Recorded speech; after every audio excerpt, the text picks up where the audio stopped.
¿Sabías que hay personas que tienen dudas sobre las vacunas? ¿Tú qué sabes de ellas? ¿Sabes si son seguras? ¿Por qué hay gente que ha decidido no vacunarse o no vacunar a su familia? ¿Hay vacuna contra el COVID-19? En el episodio de hoy vamos a dar una revisada histórica a las vacunas, también vamos a hablar de la ciencia detrás de ellas y vamos a revisar la controversia que hay desde hace 2 décadas. Y para hacer esto nos presentamos rápidamente. Yo soy Dashnak. Yo soy Clau Borbón. Yo soy Alexul, el Papazul, y pues bienvenidos a esta nueva sesión del podcast. Vamos a empezar con algo básico, que es una inmunización. Pues es un proceso que el cuerpo generalmente manifiesta cuando aprende a defenderse de algo, de lo que sea. Es decir, que nuestro sistema inmunológico, al ser expuesto a generalmente algún agente infeccioso, inclusive de algunas toxinas, puede aprender a defenderse y reaccionar de él. La inmunización puede ocurrir de manera natural, inclusive cuando nacemos tenemos una con la que nuestra mamá nos otorga de manera temporal, pero nosotros tenemos que ir desarrollándola a ser expuestos, y también tenemos aquella que desarrollamos justamente porque algo nos sucede. Eso es la inmunización. Y bueno, ¿cómo funcionan las vacunas para lograr la inmunización?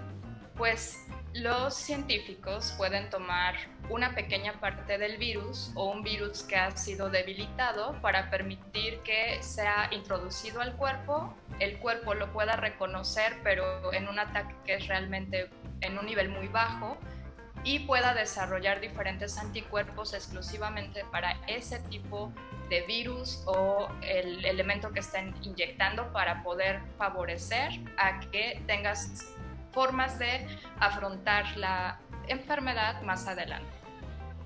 Ahora, algo que sí es como muy importante recalcar es la importancia de haber descubierto que el cuerpo humano tenía estas habilidades y después desarrollar una técnica para hacerlo. Antes de que se inventaran las vacunas, antes de que descubriéramos el proceso de inmunización, la expectativa de vida de las personas pues era bastante más baja. Había generaciones completas que perdían a sus hijos o que perdían a sus familiares, o gente que crecía sin hermanos, lo que sea, por estas azotes de repente que llegaban, así epidemias grandes de cosas que ahora tenemos controladas, ¿no? Entonces ha sido una historia larga y ha sido también ardua. La Organización Mundial de la Salud define específicamente como una vacuna como cualquier preparación destinada a causar inmunidad. Así de sencillo es la definición de una vacuna. Ya ven que hay de diferentes presentaciones, desde las gotitas hasta las inyecciones. Y como dices, Omar, pues las personas, no solamente subió nuestra expectativa de vida, sino nos dio la oportunidad de convivir con personas, con más personas, pues, porque era una mujer, tenía cuántos hijos, se le conocía por cuántos hijos le vivieron, porque muchos morían, exacto, ¿no? Y por eso también la cantidad de hijos que se tenían anteriormente.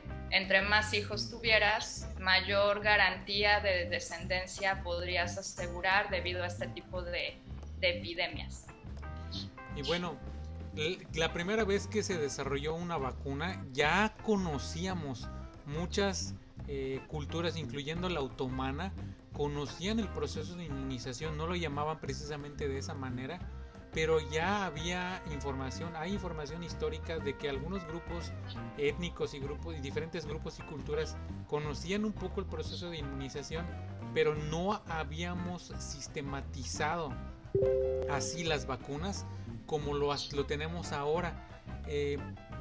La primera vez que ocurrió fue precisamente cuando Edward Jenner empezó a observar que las mujeres que ordeñaban las vacas no se contagiaban de viruela, a diferencia de las personas que no trabajaban en eso. Ellas tenían pústulas de la que les daba las vacas, ¿no? Y empezó a observar eso y decidió hacer un ensayo. Cuando les preguntó, oye, ¿tú por qué no te vas? ¿Tú por qué no tienes la enfermedad? no, pues es que yo ordeño vacas, como que lo sabían. Entonces decidió hacer una experimentación, cosas que ahora están mucho mejor reguladas, pero este señor básicamente tomó la pus de una de las trabajadoras y se la pasó a James Phillips, uno de los hijos de uno de sus trabajadores de Jenner, y lo inoculó, le hizo una pequeña escisión con una navajita y le inyectó un poco, más bien le puso un poco de pus. El niño desarrolló fiebre, pero no completamente la enfermedad, desarrolló un poquito de pústulas y pues sanó muy rápido, justamente como le sucedía a quienes ordeñaban vacas. Después el niño fue expuesto a otros niños que tenían la enfermedad de humanos y no se contagió. Perdón, en estos tiempos gente hubiera terminado en la cárcel, ¿no? Por el poco nivel ético de ese experimento, pero pues, digo, en esos tiempos no se valoraba ni se cuidaba la vida de esa manera. Y bueno, ahí hay que remarcar que precisamente por ese origen es que usamos la palabra vacunas. Sí, varias décadas después, Louis Pasteur ya estandarizó el proceso de la elaboración, se dio cuenta que se pueden degradar el microorganismo, inclusive muerto puede causar inmunización, en algunos casos nada más, o una versión atenuada del microorganismo, estamos hablando de virus o bacterias o inclusive toxinas de estos microorganismos. En honor a Jenner decidió, no, el verdadero descubridor, yo solamente estandaricé, el verdadero descubridor es Jenner y se llama vacuna, como dices, Clau, justamente por las vacas, ¿no? Por las personas que ordeñaban vacas. Además, después de eso, inmediatamente el mundo rápidamente, hay una famosa excursión que se hizo por el mundo, que tiene esto que dices tú, Omar, de cuestiones éticas que no se hubiera podido hacer, porque llevó gente enferma y pasaban en cada lugar contaminando, entre comillas, estaban inmunizando a otras personas, y así lograron la primera campaña de vacunación mundial, ¿no? Muy, muy interesante la historia de las vacunas. También, y bueno, esa es como que la historia temprana, ¿no? La que nos dio los conocimientos necesarios para entender qué se tenía que hacer. Y pues de ahí en adelante ya una parte de la profesión médica y científica se dedicó básicamente a la carrera para estar encontrando vacunas contra nuevas enfermedades y contra nuevos agentes patógenos, ¿no? Ahorita pues se sigue trabajando en la vacuna, si es que alguna vez va a existir, por ejemplo, para el virus del VIH. Hace poco se desarrolló la vacuna también para el virus del papiloma humano. Sí, no es fácil desarrollar las vacunas. Para quien quiera buscar información, la Organización Mundial de la Salud tiene una página completa dedicada, un sitio dedicado, y tiene bibliotecas y todo un organismo a la vigilancia, regulación y establecimiento de las vacunas que ya funcionan. Hacer una vacuna actualmente con protocolos no solo apegados a ciencia, sino también a ética, tiene muchas reglas que seguir y es muy estricto. Es una de las cosas que más vigilamos los humanos.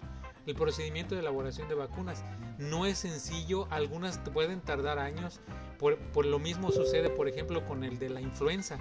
No tenemos una vacuna permanente. Algunas no nos inmunizan por mucho tiempo.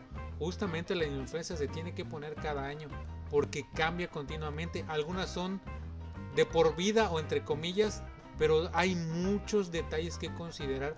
No es fácil hacer una vacuna, por eso actualmente es una carrera contra el tiempo para buscar la vacuna contra el COVID-19, pero pues tampoco sabemos cuánto tiempo nos vamos a llevar en realidad. Bueno, y una vez que se tiene una vacuna para algún tipo de virus o bacteria específica, es bien importante que se pueda aplicar en una cantidad suficiente de la población para que logremos la inmunidad de grupo. Se estima que dependiendo de la tasa de contagio, de cuántas personas hay en una población, pues la inmunidad de grupo se puede lograr a partir de un 70 a un 90% de las personas ya inmunizadas. para poder contrarrestar los efectos que tenga alguna enfermedad en esa población. Ese 100% de gente vacunada nunca se va a poder lograr y tiene muchas razones por ello. Una es que hay personas que están en lugares a lo mejor demasiado remotos o que viven en países o comunidades donde el acceso a los servicios de salud no es bueno. Otra también es que hay personas que por alguna condición no pueden vacunarse. Las personas que están inmunocomprometidas, ya sea por ejemplo por tratamientos contra el cáncer como la radioterapia o la quimioterapia, personas que están manifestando, que son VIH positivo y están manifestando el síndrome de inmunodeficiencia adquirida, tampoco se pueden vacunar. Hay personas que son alérgicas a algunos de los componentes de la vacuna y tampoco se pueden vacunar. Entonces, es parte de nuestro deber, de las personas que sí nos podemos vacunar, tener todas esas vacunas para proteger a las personas que no se pueden inmunizar con el fenómeno de inmunidad de manada. Aquí es importante también señalar que precisamente esta forma y esta cadena para hacer llegar las vacunas incluso a lugares recónditos en el planeta ha sido uno de los grandes logros que ha tenido la Organización Mundial de la Salud, garantizando desde el proceso de cadena fría, que es llevar la vacuna en las condiciones de temperatura adecuadas para que puedan llegar a los lugares más lejanos, en medio de las montañas, en la selva. Incluso hay documentales, se puede revisar cómo la gente hace un esfuerzo tan grande para llegar a esas pequeñas poblaciones en medio de la nada para ayudar y vacunar, que es la forma en que hemos logrado erradicar muchas de las enfermedades que en algún momento azotaron a la población humana. Y es importante destacar, así como comentan, que es un gran descubrimiento como la parte biológica y como técnica un gran invento. Las vacunas no son 100%, no significa que no deban de usarse, y eso es lo importante que hay que entender, ¿no? A veces no funcionan, pero es muy complicado que no funcionen. Como comentabas, Omar, hay personas que no pueden vacunarse y simplemente, como dices, la burbuja que crea como una especie de reja, la inmunidad de manada, les va a proteger a ellas. Pero también hay personas que les daña la vacuna. La mayoría de estas ocasiones es por una mala aplicación, generalmente con las inyecciones. Estados Unidos, que es el que tiene más información, es el que recibe mayor cantidad de denuncias o demandas por afectaciones por vacunas. Es más fácil que te accidentes en un vehículo, es más, la probabilidad es tan baja que es más fácil que te caiga un rayo que una vacuna te haga daño. Entonces es importante que nos vacunemos, ¿no? Y ahí ya estás tocando un tema muy interesante, que es pues la oposición a las vacunas, ¿no? En algún momento de nuestra historia, la población general empezó a ser tan próspera que tuvimos la capacidad de dedicar nuestro tiempo libre a preocuparnos por cosas que nada que ver, en lugar de preocuparnos por qué íbamos a comer mañana, que ha sido la preocupación mayor durante casi toda la historia de la humanidad, ¿no? En los tiempos modernos hay oposiciones a la vacuna, a inmunizarse de alguna manera, y esa oposición viene desde varios frentes, viene desde varias posturas ideológicas, ¿no? Y las podemos tocar aquí rápido. Una de las primeras oposiciones es simplemente la libertad individual. La gente se le olvida que vive en una sociedad y que tiene de alguna manera ciertas obligaciones con otros miembros de la sociedad, y simplemente dice: es mi cuerpo y nadie me va a decir qué hacer con él, ¿no? Que pues bueno, digo, mi punk interno apoya esa postura hasta cierto punto, porque pues ya te arriesgas a estar dañando a otras personas, ¿no? Otra perspectiva de la oposición a las vacunas pues es desde la religión.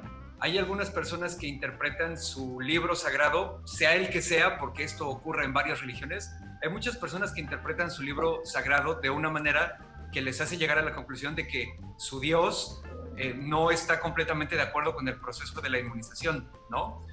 También está el pensamiento conspirativo, que es un asunto ya como mucho más moderno, ¿no? Donde la gente dice, bueno, el gobierno nos quiere tener pobres y dominados a todos y se sirve de las industrias farmacéuticas para mantenernos enfermos o cosas así, que pues en realidad tampoco tiene mucha base en la realidad.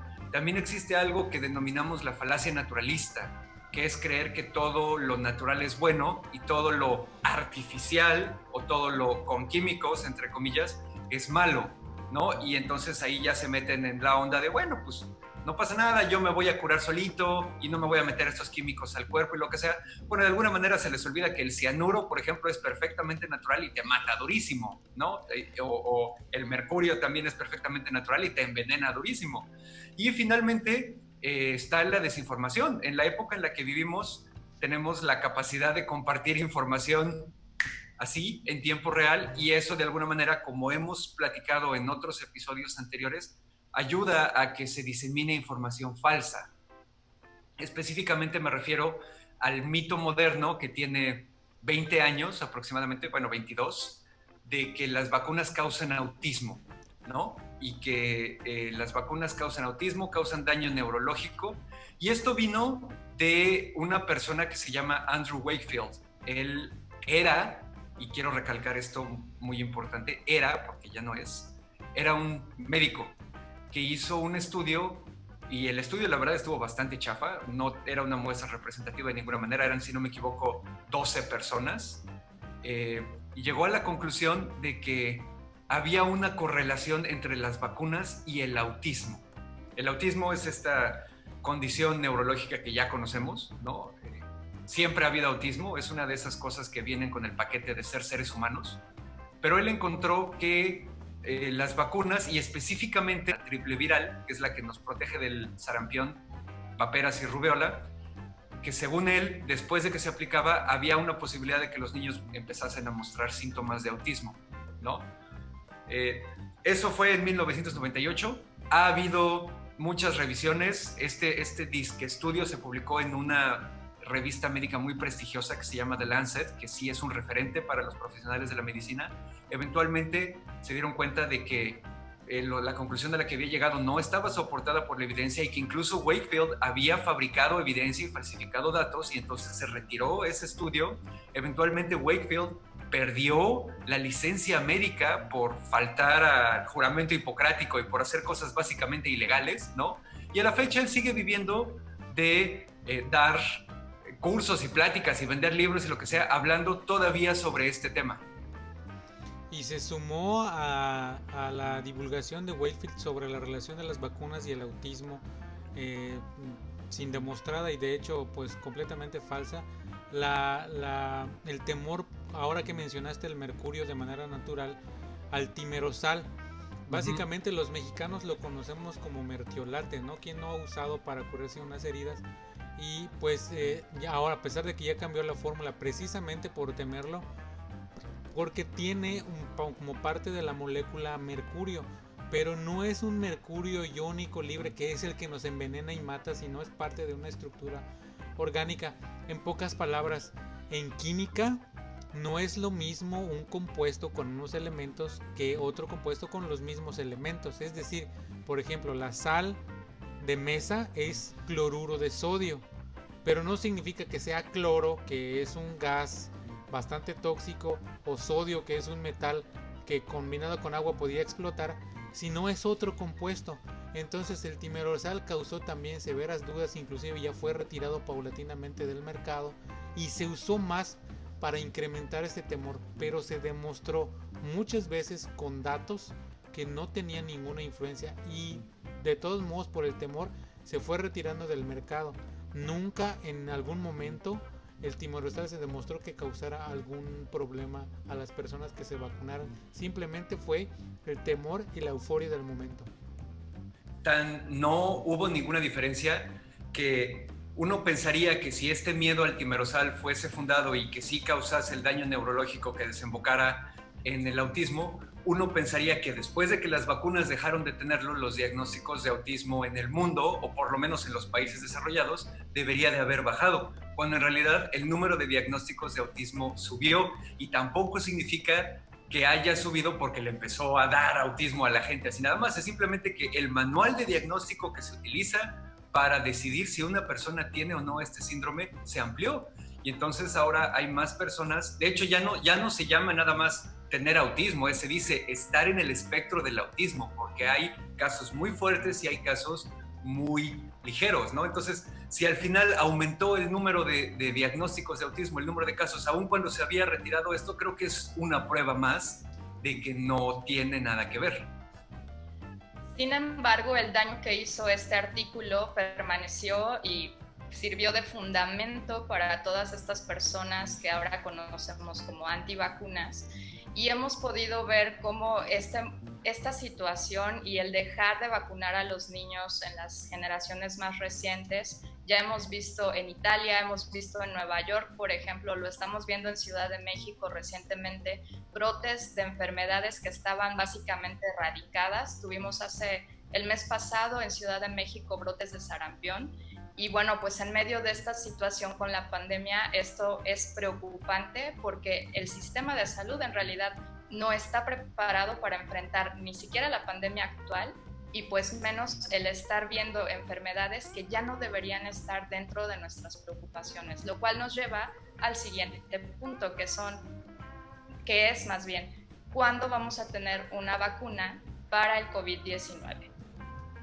La verdad es que no sabemos, ¿no? Se está desarrollando, hay muchos equipos de trabajo, de verdad, ahora sí que, como dicen, quemándose las pestañas en Alemania, en Japón, en China, en Estados Unidos, hay mucha pues participación, no sé si competencia, porque todos están tratando de hallar una solución a esta situación, pero pues hay muchos equipos que están trabajando, a todos nos surge, la pandemia en tiempos modernos pues ya fue atacada directamente con ciencia y está pues ahora sí que haciendo que a marchas forzadas desarrollemos esta tecnología, porque pues nos salvaría de un montón de cosas y a un montón de gente, ¿no?